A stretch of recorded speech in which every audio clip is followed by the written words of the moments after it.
Seguimos en esta mesa En Perspectiva de este lunes 22 de abril de 2019 con Cristian Mirza, Leonardo Costa, Adriana Marrero y Pablo Carrasco. Vamos al segundo tema que tenemos previsto para hoy, que tiene que ver con la agenda internacional.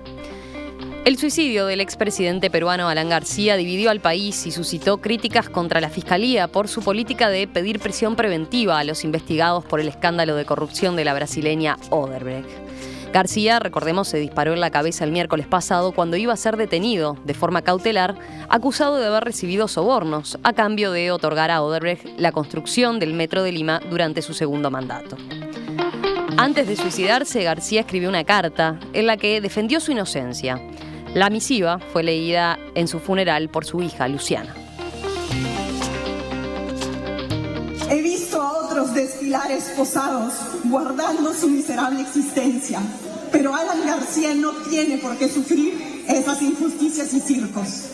Por eso le dejo a mis hijos la dignidad de mis decisiones, a mis compañeros una señal de orgullo y mi cadáver como una muestra de mi desprecio hacia mis adversarios, porque ya cumplí la misión que me impuse. El partido de García, Alianza Popular Revolucionaria Americana, APRA, atribuyó el suicidio a un acoso de sectores de la prensa y de la Fiscalía Especial del caso Odebrecht, con respaldo del presidente Martín Vizcarra. El partido fujimorista Acción Popular también sostuvo que hubo excesos por parte de la justicia. Según la Fiscalía, García iba a ser arrestado por 10 días para recoger nuevos elementos en la indagatoria ante un eventual riesgo de fuga. El Ministerio Público abrió una investigación contra los 2 fiscales que participaron en la detención que desencadenó el suicidio para determinar si se cumplió con el debido proceso.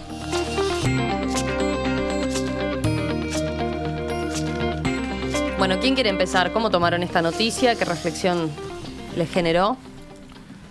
A ver, con la muerte de Alan García, naturalmente, se termina un proceso quizás de los más movidos que tuvo la política peruana en los últimos 50 años, que fue justamente la herencia política de Haya de la Torre en el APRA. Alan García es un hombre polémico, fue un hombre polémico en toda su dimensión, una primer presidencia quizás de las más nefastas que tuvo el Perú en los últimos años, después de la de Fujimori. Y una segunda presidencia donde de alguna manera se redimió de errores que había cometido en su juventud en el primer gobierno. Esto no quiere decir naturalmente que acá hay 2 dimensiones, la dimensión política y la dimensión del caso Odebrecht o Lavallato. Odebrecht fue una multinacional del soborno impulsada por el gobierno brasilero del PT. Fue parte de la diplomacia de corrupción de Brasil, que lamentablemente hizo trizas a más de un país. Quizá de los pocos países en los cuales Uruguay no estuvo Odebrecht porque no era negocio, quizá, sino lamentablemente capaz que estábamos hablando de otra manera. Tampoco lo fue ni Paraguay ni Bolivia, quizá porque los mercados no eran lo suficientemente atractivos para Odebrecht, o quizá porque no se dieron las oportunidades. Eso, naturalmente, el Perú en particular ha sido víctima de una crisis de corrupción enorme por parte de Odebrecht, Colombia, Ecuador, Venezuela, el propio Brasil, un poco menos Argentina, República Dominicana, etc.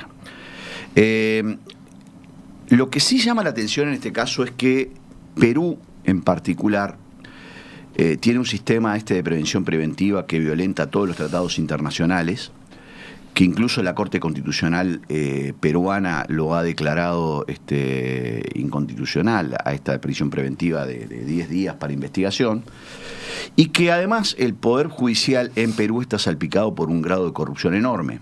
Varios integrantes de la Corte han sido objeto de apartamientos. Había la impresión de que en Perú está viviendo un momento de crisis tremenda, en donde el presidente actual, un individuo que fue consecuencia de la caída de Pablo Kuczynski y de alguna manera no tiene ningún respaldo político, salvo el clamor popular, que hay una especie de casa de bruja, más allá de que habrá que ver si en el caso particular de Alan García existieron o no existieron coimas, como si existieron de su secretario o su jefe de la presidencia. A mí me da una pena enorme la muerte de Alan García, porque más allá de que es un individuo con quien seguramente tengo pocas coincidencias en lo político, sí me parecía un personaje diferente de la política peruana. Y también creo que fue una muerte de esas tipo... Voy a tratar de que con mi muerte se dé un ejemplo, y también tiene esa cuestión de lo heroico y lo cobarde, tiene una cuestión casi mítica, de si él con esto no está tratando también o de salvar a su partido y al sistema político, o por el contrario mostrar la dimensión de la corrupción del propio sistema judicial y de los fiscales. A mí, y con esto termino, me da un poco de miedo también todos estos sistemas de investigaciones que no den lugar a los moros, que después terminan siendo ministros del gobierno subsiguiente y no siendo Moros tan... te referís al juez Moro, brasilero. Y que después terminan siendo menos exigentes respecto de su propio gobierno de lo que fueron respecto de los pasados. Pero en fin, más allá de todo esto, creo que se termina una etapa del Perú y una etapa del APRA, y quizás la parte más fermental de la política peruana. ¿Quién sigue, Cristian? Sí, yo dos o tres comentarios. No coincido, por supuesto, con esta visión de que el Partido de los Trabajadores haya sido promotor de la corrupción y promotor de Odebrecht, etcétera, etcétera. No voy a entrar en ese tema hoy. Ahora mismo. En referencia al caso de Alan García... ¿Puedo hacerte una cosa, Cristian? Sí. Quizás el Brasil entero, porque esto no es un tema del Partido de los Trabajadores, fue el PMDB. Bueno, pero tú mencionaste al PT en particular, ¿verdad? Me rectifico, bueno, y digo el sistema político brasilero. Yo en relación Gracias, no, por favor. En relación a Alan García, Alan García es un dirigente y fue presidente en 2 oportunidades en Perú y ha tenido impactos en la política peruana, sin duda alguna. Es tributario de Aya de la Torre y del APRA, que en su momento fue un partido de orientación socialdemócrata y que luego cambió en forma radical cuando estaba al frente del gobierno. Pero en términos de corrupción o no corrupción, yo leí bastante y a veces te da la impresión de que las acusaciones son infundadas y a veces te da la impresión de que efectivamente era un corrupto. Y cuando yo digo acusaciones infundadas es porque en el mismo procedimiento que se hace en Brasil hay delaciones premiadas. Entonces, claro, hay arreglos que a ti se te escapan, pero en realidad los arreglos terminan con el empresario libre y el político preso. En general, así ha sido. Con lo cual, a mí lo que me preocupa es otra cosa todavía mucho más grave que el enjuiciamiento y la acusación a un político, sino es lo que se ha denominado la judicialización de la política, el lawfare, y la impugnación de la política. Con esto, ¿qué quiero decir? Es que la política y los políticos son todos corruptos, la política es una porquería y por lo tanto lo que se abre paso son los atajos de supuestos outsiders de la política, que son normalmente atajos autoritarios que haciendo uso y abuso de esa campaña anticorrupción, lo que imponen es una visión absolutamente antidemocrática, como lo estamos viviendo hoy en Brasil, por ejemplo. Entonces, eso es lo que me preocupa, es decir, y además que se digan en una suerte de con una liviandad, todos los líderes o la mayoría de los líderes latinoamericanos, dirigentes políticos latinoamericanos son corruptos porque están enmarañados en esta red. Entonces lo que queda es, toda la política latinoamericana es una porquería. Y eso es lo que más me preocupa, no solamente por el caso peruano, sino todo lo que viene sucediendo en Ecuador, que lo vengo siguiendo de muy cerca, y naturalmente en Argentina, Brasil y en otros países sudamericanos en particular. Sí. Adriana. Cada persona tiene derecho a hacer con su vida, mientras no moleste a los demás, lo que buenamente quiera, incluso quitársela.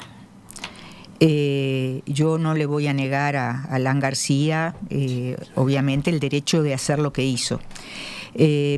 Más allá de eso, me causa verdadero rechazo que se haya negado a someterse a la justicia. Justicias perfectas no existen. Uruguay no le dio el asilo a Alan García porque existe la división de poderes en Perú y porque hay una democracia en Perú. Entonces, si este hombre escribe esa carta, lo que está diciendo verdaderamente es que con su cadáver no muestra el desprecio a sus adversarios, sino a la justicia peruana y a las personas que lo votaron. Esto es una cuestión de una relación de las personas con sus instituciones. Un presidente, una persona que fue presidente 2 veces, no puede estar negándose a ser enjuiciado por sus actos, o no puede quejarse de que prácticamente le están haciendo mobbing, de que hay una especie de campaña. Por supuesto, eso es lo que pasa en el terreno de lo público.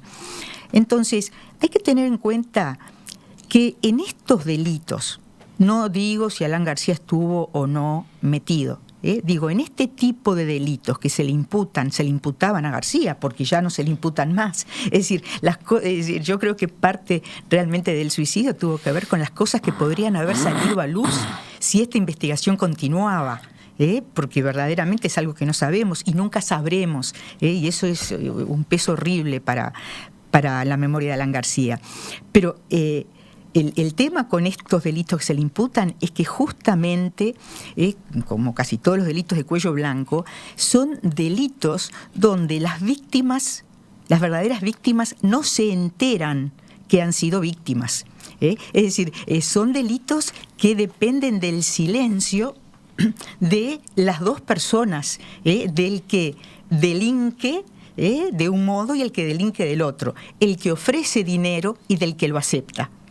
Entonces, es ese silencio el que efectivamente este tipo de medidas judiciales, como los perdones o las delaciones premiadas, buscan romper el pacto de silencio entre personas que se juntan para perjudicar a otros. ¿Cuál es el otro? Y esto es lo dramático. El otro es el pueblo peruano. Porque el pueblo peruano puede haber pagado mucho menos impuestos posiblemente si hubiera ganado la licitación otra empresa que, por ejemplo, no hubiera tenido que agregar a sus costos de construcción las coimas que le pagaban a los políticos. Entonces, y una última cosa que también lo dijo Cristian, yo creo que el mejor modo de terminar con la delincuencia de todos los tipos es que la sociedad se depure. El sistema político se tiene que depurar de corruptos. Es el mejor modo de defender la política. Pablo. Sí, yo en realidad no tengo conocimiento de Leonardo sobre el funcionamiento de la justicia peruana, que la sé muy corrupta en el pasado.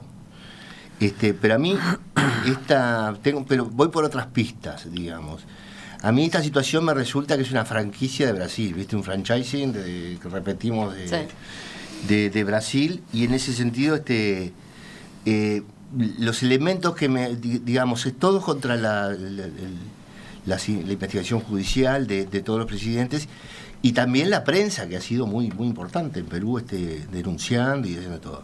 Las pistas que me da a mí es que acá no hay un lado que esté perjudicado, ni izquierda ni derecha. La lista de los que tuvieron presos fue Kuczynski, Keiko Fujimori, vos fíjate la lista que te estoy dando, ¿no? Alejandro Toledo, Ollanta Humala y Iva Alan García. Toledo todavía no, porque está en Estados Unidos. Está prófugo. Sí. Claro. Está. Pero Por son los últimos 4 presidentes del Perú, ¿no? Y la líder de la oposición. Sí. Vos viste que lo sueltan y a los 10 minutos están en una embajada por Estados Unidos. Por eso también las prevenciones preventivas. Sí, a mí me llama entiendo. ¿Por qué Estados Unidos no lo extradita? Es otra de las cosas que me llama la atención. Debe ser todo. Entonces, a mí me da la sensación de que esa batalla, yo no quisiera que la ganaran los expresidentes. Y que además, lo que dijo Adriana, el gobierno uruguayo le dio la bendición a la justicia como independiente en ese sentido. Y después en lo personal, en esa batalla, que creo que es el centro de este tema, la muerte de Alan García, es un capítulo que tributa a una de las partes de esta lucha contra la justicia y la corrupción. Es que es un presidente que hasta el último, el mensaje fue una herramienta para contribuir. Acá, frente a su muerte, hubo dos reacciones. Todos están usando esa muerte políticamente. Los opositores lo están tomando como una confesión de parte, por algo se suicidó. Sí. Y los legales lo están tomando como un martirologio, claro, ¿viste? de alguien. Lo que mandó la producción, la verdad que el listado de acusaciones que tiene es largo. Es largo, abrumador. Es importante. Algunas cosas parece que están en los recibos de Andorra. Hay bastante material como para pensar. Lo que a mí me dio la sensación de que este tipo estaba perdido, claro, y que lo que dejó fue una contribución a esa batalla que es el centro de este tema y que yo espero, como Adriana espera, que se termine sin corruptos como resultado de esto, ¿no?